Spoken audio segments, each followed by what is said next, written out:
52 सीटों पर छिपा है हार जीत का खेल। 2025 के रिजल्ट में होगा इन सीटों का योगदान। 52 सीटों पर हार जीत में छिपा है 2025 का रिजल्ट। 2020 में यही हुआ था असली खेल। बिहार की 52 सीटें, जहां 2020 में 5000 से कम वोटों से नतीजे तय हुए थे, 2025 में वही सीटें एनडीए और महागठबंधन के बीच असली मुकाबले का मैदान बनेगी। बिहार विधानसभा चुनाव 2025 के ऐलान के बाद सियासी पार्टियां अपना पूरा जोर लगा रही है,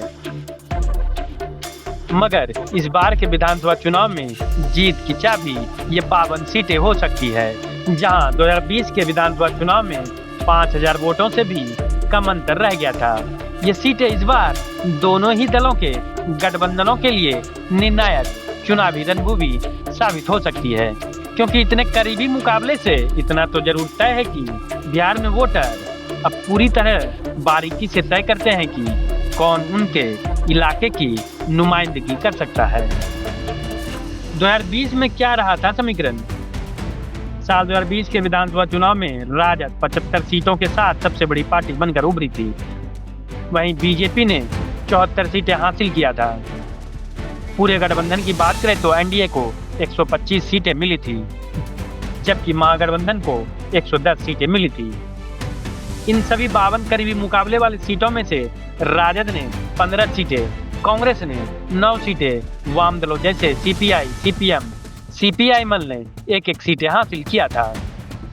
वहीं जदयू ने 13, बीजेपी ने 9 और वीआईपी और हम को एक सीट हासिल हुआ था।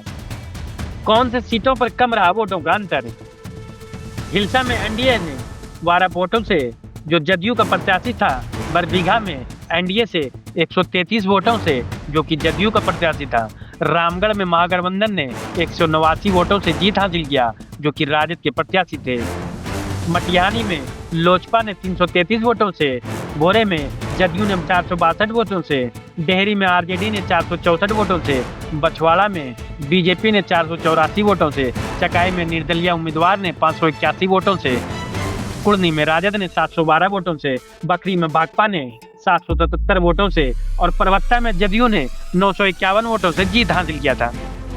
हिलसा में मात्र 12 वोट का था अंतर। साल 2020 के विधानसभा चुनाव की सबसे रोमांचक कहानी हिलसा सीट की रही, जहां जदयू ने मात्र 12 वोटों से जीत हासिल किया था। इसके अलावा बछवाड़ा विधानसभा सीट पर बीजेपी ने सीपीआई को मात्र 484 वोटों से हराया था।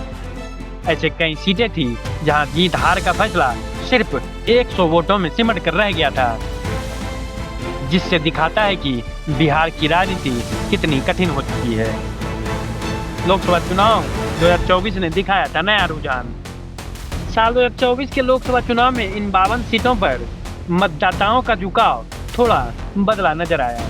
इनमें से 20 सीटों पर एनडीए को बढ़त मिली, जबकि विपक्ष केवल 6 सीटों पर आगे रहा। उदाहरण के तौर पर दरभंगा ग्रामीण सीट, जहां 2020 में राजद ने बढ़त ली थी, वहीं 2024 के लोकसभा में भाजपा आगे रही। यह आंकड़ा बताता है कि इन सीटों पर वोटरों का मूड हर चुनाव में बदलता है और अब यह तय करेगा कि अगली सरकार बिहार में किसकी बनेगी। 2025 में असली लड़ाई इन्हीं सीटों पर। 2025 के विधानसभा चुनाव वोटों के कम अंतर की जंग बन सकता है। एनडीए और महागठबंधन दोनों ही इन 52 सीटों को फोकस जोन के रूप में देख रही है। इन दोनों गठबंधन इन इलाकों में जनसभाओं, प्रचार यात्राओं, बेहद रणनीतिक रुख अपना रहे हैं। इन सबके बीच अब प्रशांत किशोर की पार्टी जनसुराज भी मैदान में कूद चुकी है। अब जनसुराज पार्टी के मैदान में कूदने से किसे नुकसान होगा और किसका खेल खराब करेंगे, ये तो चुनाव के बाद पता चलेगा। लेकिन अगर चुनाव जनता के मुद्दों पर होती है और मुद्दों की जीत होगी तो बिहार में बहार होगी। आपको क्या लगता है बिहार में किस मुद्दे पर चुनाव होना चाहिए? आप अपना राय आप में कमेंट बॉक्स में जरूर बताएं। आज के अंक में बस इतना ही। वीडियो अच्छा लगा हो तो इसे लाइक और शेयर करें, और अभी तक आपने हमारा चैनल समाचार फॉर पीपल लिंक को सब्सक्राइब नहीं किया है तो चैनल को सब्सक्राइब कर लें, ताकि आपको बिहार विधानसभा चुनाव के खबरों का नोटिफिकेशन सबसे पहले मिल सके।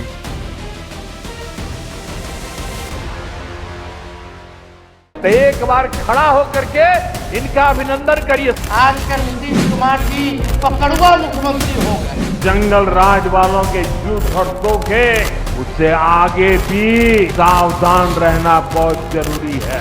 एक केंद्रीय नेता है जो दिल्ली से आते हैं, लालू नीतीश मोदी का राज की जनता का राज। हम तो कहेंगे कि कांग्रेस को अकेले चुने। तेजस्वी आपको वचन देता है, जरा खूब ताली बजाओ इनके लिए।